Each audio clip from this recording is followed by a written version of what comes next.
Oke, teman-teman, kita mau membuka yang ini untuk mengaktifkan akal pikiran.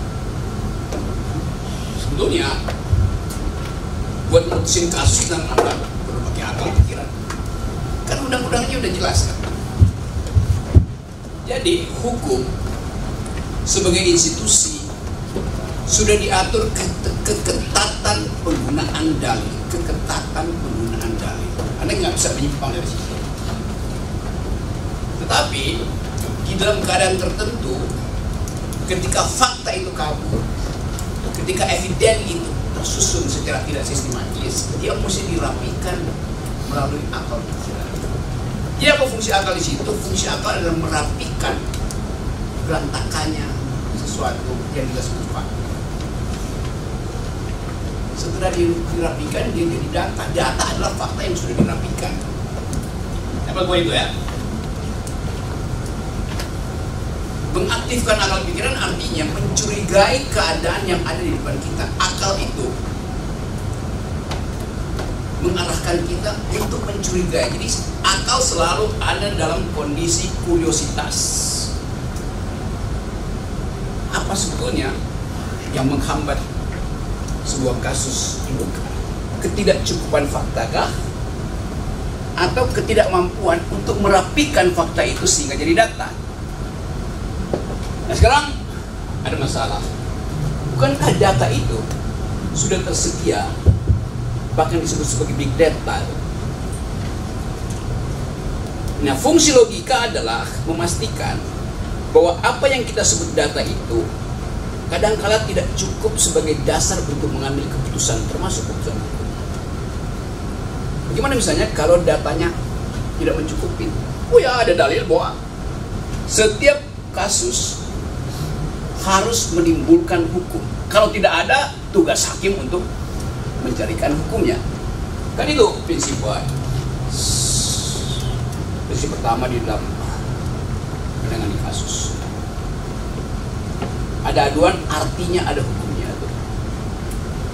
Nah ontologi ini yang kadang-kala membatalkan kita untuk menyimpang dalam pengertian, pergi pada reasoning dan meninggalkan sebentar regulasi. Kita pergi pada reasoning, lalu kita anggap oke, kita taruh dulu dalam tanda kurung, kita simpan dalam tanda kurung yang kita sebut sebagai dalil-dalil. Oke, dapat poin itu ya. Jadi ada institusi, di dalamnya ada establishment ideas, establishment regulasi yang udah final, tetapi kasus itu selalu bertumbuh. Dan apalagi di Indonesia ada hukum adat, ada peristiwa-peristiwa sosiologis, peristiwa antropologi yang kadang-kala interpretasinya itu harus dipakai secara bijak, bukan sekedar berdasar pada black letter of law, pada hukum yang tertulis. Itu yang kita sebut sebagai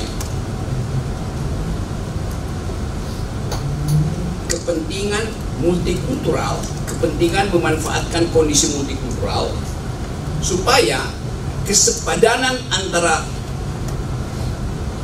perintah hukum dan diskresi si hakim itu bisa memenuhi rasa keadilan. Kesepadanan antara konstruksi hukum dan diskresi si hakim memungkinkan dicapainya kondisi maksimum dari keadilan. Kondisi maksimum, bukan kondisi final, tapi kondisi maksimum. Oke, dapat poin pertama ya. Oke, sebelum saya lanjut, ada nggak pelajaran di Fakultas Hukum yang namanya legal reasoning atau yang mirip-mirip dengan itu untuk mengatasi hal tadi? Kan tadi saya terangkan bahwa sebetulnya tidak diperlukan lagi legal reasoning kalau jumlah undang-undang, jumlah aturan sama dan sebangun dengan jumlah fakta. Artinya semua potensi pengucapan delik itu sudah diantisipasi oleh undang-undang. Tapi kita tahu bahwa peristiwa selalu lebih kompleks dari regulasi. Kan itu masalahnya kan? Oke. Kenapa begitu? Yang menganggut dari kenapa begitu? 6 kali lipat.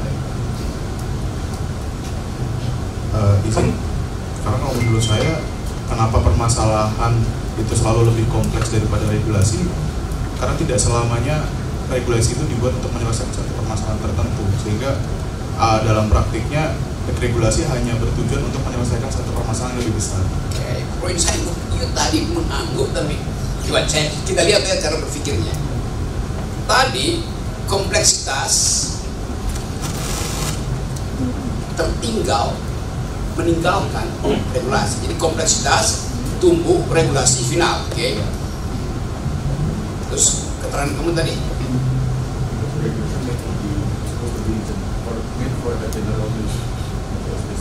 You can explain in English or in German anything. But the idea is, poin yang mau kita bahas di sini argumen Anda. Nah, kita mulai dengan kasus ini. Oke.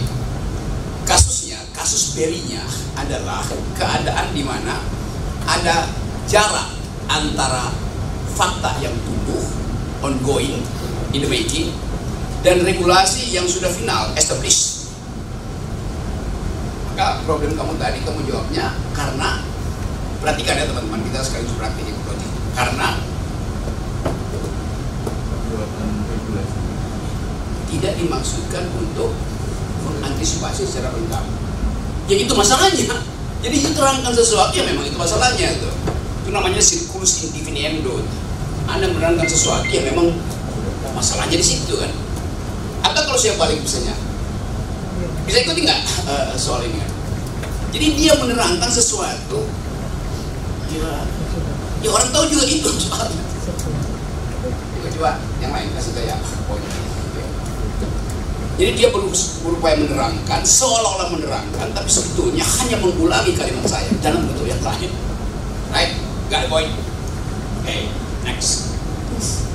Izin menjawab Pak, kenapa permasalahan itu yang ongoing lebih kompleks? Karena menurut pemahaman saya, ya permasalahan itu sifatnya dinamis. Kejadian-kejadian hukum itu sifatnya dinamis, sementara untuk tataran peraturan perundang-undangan sifatnya statis. Untuk membuat suatu undang-undang aja itu prosesnya cukup lama, harus dibahas dulu DPR dan lain sebagainya. Same old stupidity. Sama aja. Kan sama aja tentunya kan. Fakta itu dinamis, peraturan itu statis. Apa bedanya dengan saya katakan bahwa regulasi itu final, fakta itu bertumbuh artinya dinamis. Jadi jangan ulangi definisi itu tanpa kita mau masuk pada problemnya. Jadi dua kesalahan udah terjadi. Mulai. Ya. Santai aja. Jadi jangan tegang. Jadi kenapa peristiwa atau fakta ini selalu lebih kompleks daripada aturan? Karena peristiwa ini kan dilakukan oleh manusia, Pak. Artinya dia memiliki kemampuan bernalar yang selalu berkembang. Dibandingkan aturan itu tidak ada kemampuan nalar, Pak. Oke, stop sampai di situ. Jadi fakta itu dilakukan oleh manusia, aturan itu tidak dilakukan oleh manusia. Bukan, tapi aturan ini Gini kan you bilang tadi, karena fakta itu adalah akibat dari aktivitas manusia, oke? Jadi karena aktivitas manusia. Nah kalau undang-undang aktivitas siapa? ditujukan untuk manusia. Boleh? Yes, stupid kan? Itu namanya dalam logika ignotum per ignotius, menerangkan sesuatu yang tidak diketahui dengan sesuatu yang lebih tidak diketahui lagi. Itu namanya jebakan-jebakan dalam kalkulasi. Oke, tapi ini kelas kita belajar, dan siapa yang merasa terganggu dengan keterangan saya atau keterangan teman tadi, angkat tangan aja supaya ada diskusi di sini. Oke, yang lain coba kasih saya satu keterangan lagi dengan problem yang sama tadi ya. Complexities di dalam events, stability di dalam regulasi. Oke, silakan Pak. Dari Tony Henrito Syarifan, Desa. Oke. Dari Negeri Sumedang. Ya. Izin menjawab Pak. Izin menjawab. Karena menurut saya setiap peristiwa itu mempunyai variabel-variabel yang berbeda, Pak. Misalnya ada pencurian dengan suatu pencurian yang lain, itu mempunyai variabel-variabel berbeda, sehingga hukum atau aturan-aturan itu tidak bisa untuk mencakup variabel-variabel itu. Ya, kalau variabel cuma satu kompleks nggak? Kalau tidak ada perbedaan variabel, artinya kan disebut variabel yang berbeda. Variabel artinya memang berbeda-beda, variety kan dasarnya itu kan. Jadi yang mau terangin sesuatu yang variabelnya berbeda-beda memang. Kalau satu namanya konstanta, lebih dari satu namanya kedudukannya variabel. Jadi sama juga. Saudara Syarifan hanya mengulangi definisi.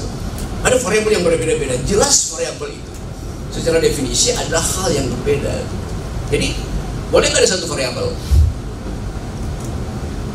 Nggak ada satu variabel. Variabel selalu variety. Ada banyak faktor. Oke, yang lain. Santai ya, santai ya. Oke. Coba lagi. Yes. Naila Nur Indrasara. Oh, saya pikir. Izin berpendapat, kalau menurut saya kenapa hukum itu selalu tertinggal, karena hukum itu dibuat dengan cara pengandaian, dan hukum itu dibuat terlebih dahulu sebelum fakta itu terjadi. Ya, sedikit lebih menarik argumennya. Potensi nih. Jadi kemampuan hukum untuk mendeteksi keadaan yang akan datang diperlihatkan melalui ius constituendum, potentially the future law. Oke, tapi itu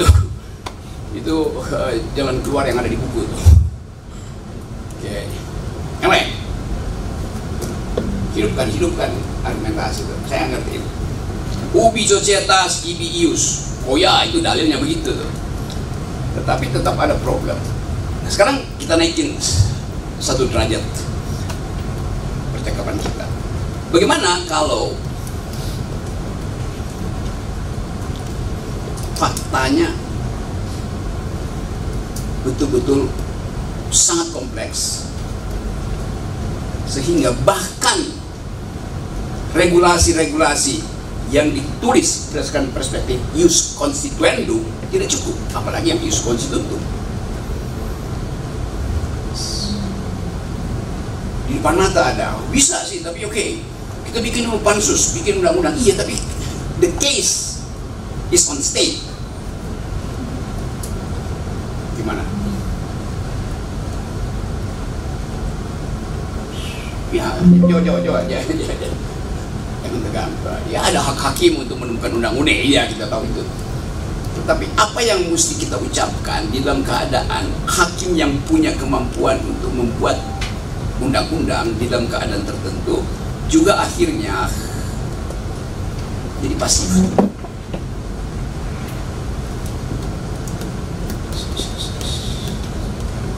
Gimana akalnya? Tidak tersedia oleh undang-undang, crime-nya belum bisa diputuskan karena belum ada undang-undang, sehingga sesuatu itu tidak bisa disebut crime.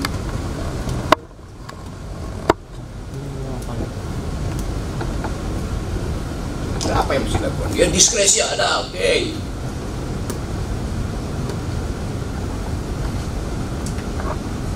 Nah, disitulah pentingnya logika itu. Dalam keadaan faktanya tidak cukup, many times we must reason without knowing whether our facts are true. Okay? But we do want our reasoning to be correct. Mungkin aja kita dihukum oleh Tuhan, tapi itu nanti pertanggungjawaban di akhirat. Tapi otak saya mesti saya pakai dalam keadaan fakta sedikit sekalipun itu. Dapat nggak poin itu? Apalagi Anda bantu bisa dengan doa itu.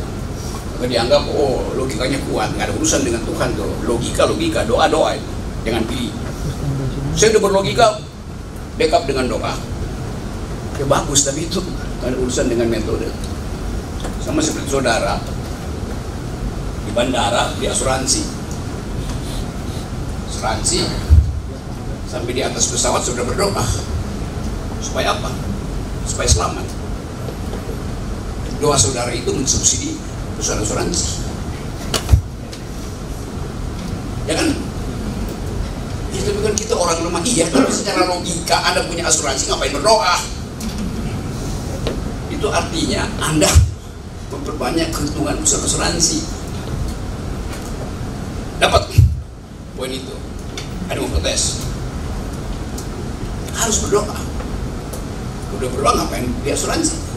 Kan Tuhan nggak bisa Anda tipu itu. Anda udah berdoa, tapi Anda masih beli asuransi, artinya Tuhan anggap lu nggak yakin gua akan selamatin lu. Dapat nggak poin itu? Terganggu kan? Secara moral kita terganggu. Tetapi logika harus begitu. Kalau Anda beli asuransi, ngapain Anda berdoa? Kalau Anda berdoa, ngapain Anda beli asuransi? Sekeras itu logik itu. Dapat ide itu. Saudara Lubis Fitra. Lubis artinya lucu luar biasa. Lulus luar biasa. Oke.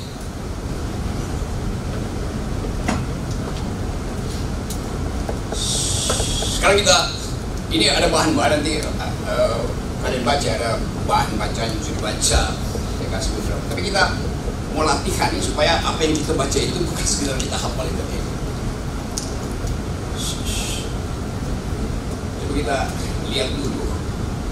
Logika itu selalu berupaya untuk melihat keadaan di balik fakta. Karena fakta itu tangible, logik adalah konstruksi berpikir.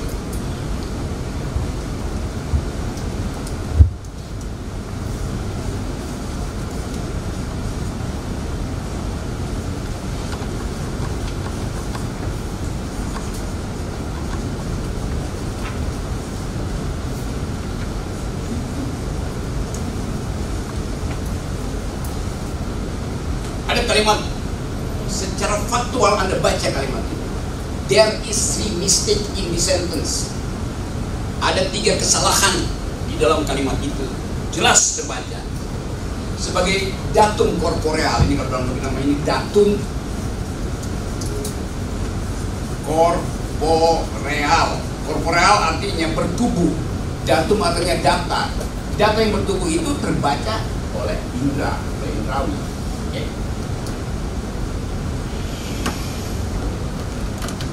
Apa aja?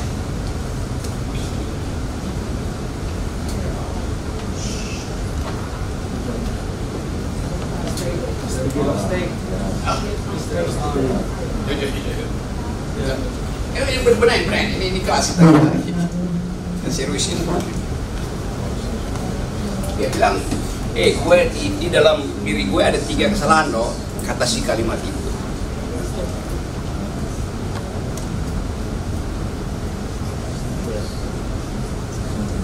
Oke. Kesalahan pertama, kesalahan apa itu?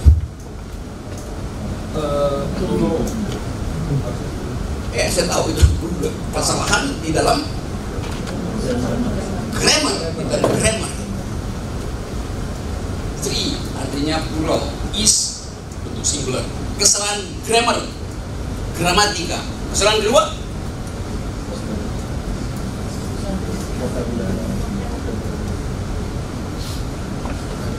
tadi siapa yang Bapak tulis tadi?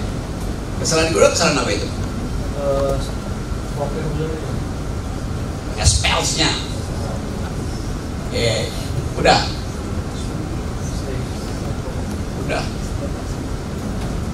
Dapat kan kesalahannya? Udah. Iya, udah dapat beberapa ya, udah ditemuin di situ. Apa aja coba? Grammar, miss-nya di masa 1. Takes. Di mana? Mistakes.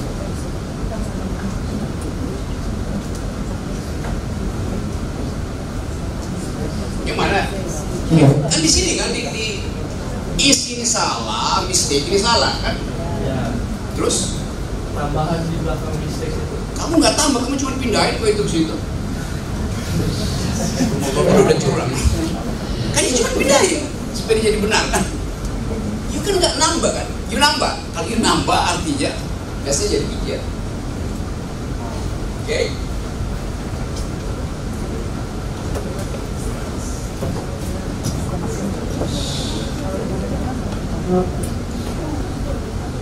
Dia temuin 2. Padahal kalimat itu bilang ada 3. Apalagi? Berdiri ya, kalau mau berdiri terus tunjukkan. Yes, on. Kita santai di kelas. Ayo. Ini Ya, silakan. ini kelas yang unik nih, supaya. Ayo ini. Oke. Ya, oke. Si Bapak, saya siapa Marsa? Si Rose. Si Rose artinya apa ya? Ya saya tahu Rose-nya si. Oh, bukan Secret Rose itu. Ya, si Rose. Berarti untuk kesalahan yang ketiga adalah bahwa kesalahannya hanya ada 2. Jadi There are 2 mistakes. mestinya harusnya begitu. Baru pernah buat edit, saya tulis dia sih kok kenapa begitu?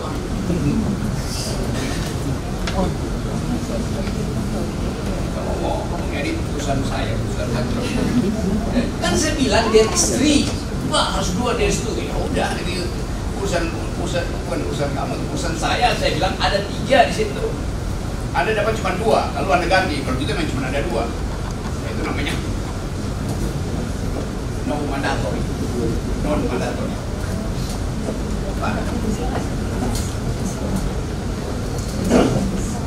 Semakin Anda perhatikan datum korporealnya, semakin Anda tertuju pada kalimat.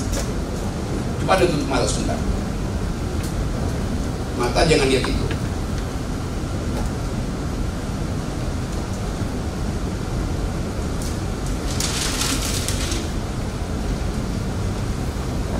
Coba Anda renungkan dengan akal budi, apa sebenarnya problemnya?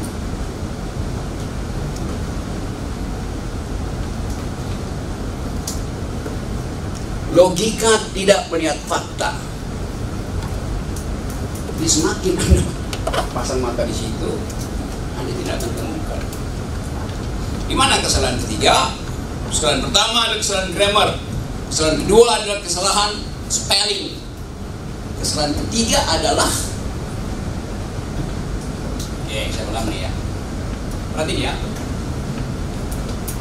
Kesalahan pertama terlihat apa enggak? Guys, harusnya A bukan is. Kesalahan kedua terlihat apa enggak? Sekarang sudah cari kesalahan ketiga.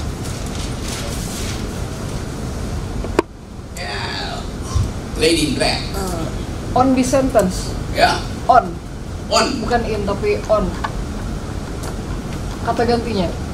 Kata. Kenapa on? Kalau in menunjukkan tempat, Pak. On untuk sesuatu yang menempel pada subjeknya. On. Di mana ada on? On the sentence. Kan kalimatnya bunyinya begitu. In the sentence. Grammarnya kan begitu. Saya nggak bilang at the sentence, on the sentence, saya bilang in the sentence. Itu kamu masih natap tadi, saya bilang jangan natap lagi. Kesalahan ketiga adalah kalimat itu berbohong. Dia bilang ada 3, tapi cuma 2. Dapat nggak? Nah dia ingin supaya cuma 2, maka cuma 2 sentence, bukan. Ada 3 kesalahan. 1 adalah kesalahan grammar, 2 kesalahan, 3 Kesalahan fakta. kalimat itu sendiri berbohong. Dapat nggak? Dia bilang ada 3, ternyata cuma 2. Jadi kesalahan ketiga adalah kalimat itu sendiri, maknanya bohong. Dapat poin itu? Sekarang kesalahan ketiga terlihat dengan mata apa tidak? Oke, kenapa saya tahu?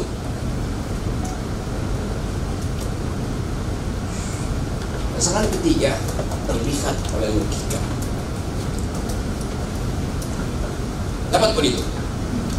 Seringkali kita masuk di dalam kesulitan semacam itu. Datanya banyak, tapi kita tidak bisa bikin jarak dengan data itu. Maka data itu kita kutak-ketik. Bukan in, on. Apaan itu kutak-ketik datanya? Bukan 3 mistakes, tapi 2. Apa yang ditakuti?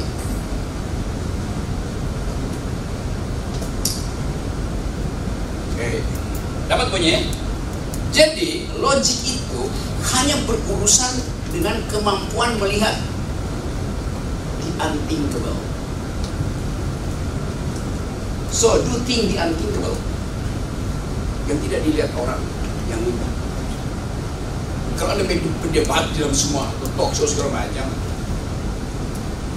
Anda fokus pada kalimat orang yang sebenarnya nggak ada maknanya tuh, kayak tadi tuh yang menerangkan sesuatu yang udah ada definisinya. Jadi Anda lihat di belakang kepalanya ada apa? Di belakang kepala seorang kriminal ada apa itu? Dapat ya? Oke, nanti saya kasih bacaan nih, baca tentang hermeneutics, tentang ekonomi besok. Oke, sekarang kita coba lagi ya. Jadi tetap kelas ini dimaksudkan untuk mendinamisir potensi Anda untuk berpikir yang terhalang oleh dua hal. Satu, feodalisme. Feodalisme itu membatalkan orang berbuat karena dianggap bahwa dia punya kekuasaan lebih tinggi, saya lebih rendah. Padahal di kelas itu ada kesetaraan argumen. Tiba-tiba karena yang ngomong orang tua, yang ngomong ustadz, yang ngomong pejabat, maka oke, dia benar. Jadi jangan masuk dalam fallacies yang disebut ad verecundium. Ad verecundium artinya mengandalkan posisi seorang padahal argumennya palsu. Okay. Sekarang coba kita cari kasus ya. Di kecamatan Sukamaju ini, di desa Sukamaju,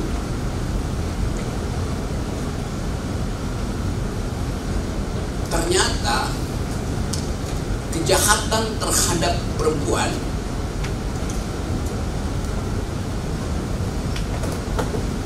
naik setiap tahun. Jadi ada eskalasi kejahatan, tiba-tiba secara eksponensial kejahatan itu tumbuh lebih cepat dari pembangunan IKN. Nah, kayak IKN-nya mangkrak. Kejahatan tidak pernah mangkrak. Jadi bayangkan, data menunjukkan bahwa jumlah perkosaan di kabupaten ini dari hari ke hari naik. Karena itu, legislator pembuat kebijakan mengusulkan proposal untuk menaikkan hukuman pemerkosa pidananya setara dengan pembunuhan. Soal kan? Buat apa? Deterrent effect, efek jerah. Perhatikan ya, uraian saya. Proposal masuk dibahas di DPR. Oke. Karena tingkat kejahatan terhadap perempuan di dalam kasus perkosaan naik, untuk menurunkan kejahatan itu harus ada law as a tool of social engineering. Harus di-engineer masyarakat itu, mengengineer supaya ada deterrent effect, efek jerah tuh. Efek jerah paling bagus adalah kalau pidananya ditingkatkan, dinaikkan.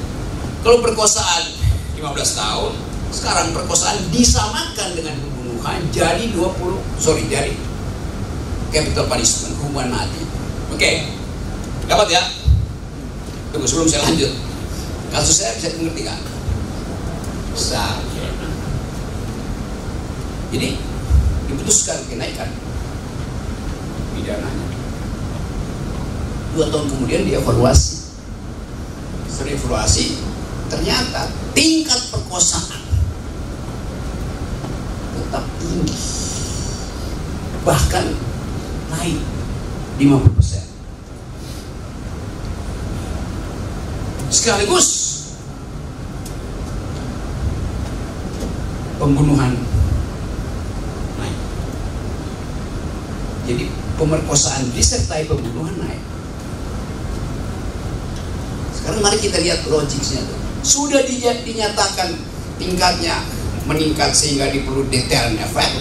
Ternyata justru kasusnya melonjak.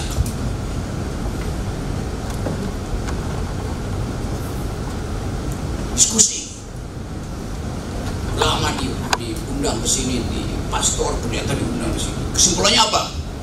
Kesimpulan dari FJD, memang manusia Indonesia makin tidak bermoral.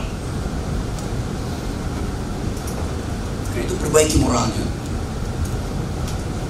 Oke, bikin aturan baru. Setiap pagi doa di pinggir jalan, ucapin Pancasila, nyanyikan Indonesia Raya, angkat tangan, NKRI harga mati. Nah itu adalah upaya untuk membenahi moral, junto integrity. Setahun kemudian dievaluasi lagi, makin naik lagi. Karena kita memang sudah dikutuk oleh Tuhan.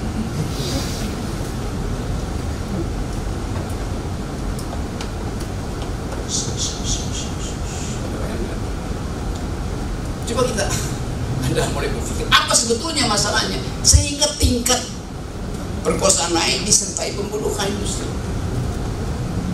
Regulasinya gagal, doanya mentok, NKRI harga mati, betul-betul mati. So we are riding the tidal wave of stupidity. Kita lagi nunggangi gitu. So many ideas. Someone have to say something. Apa kira-kira masalahnya? Makanya teorinya kita mau diskusi supaya kita praktekkan logika itu, praktekkan. Pelajaran logika banyak-banyak nih. Banyak orang yang memilih pakai cincin daripada pakai otak. Bukan banyak orang, satu orang. Oke?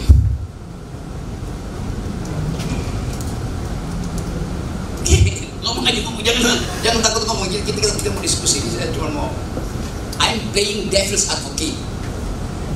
Saya cuma mau jadi devil's advocate, advocatus diabolicus. Silakan.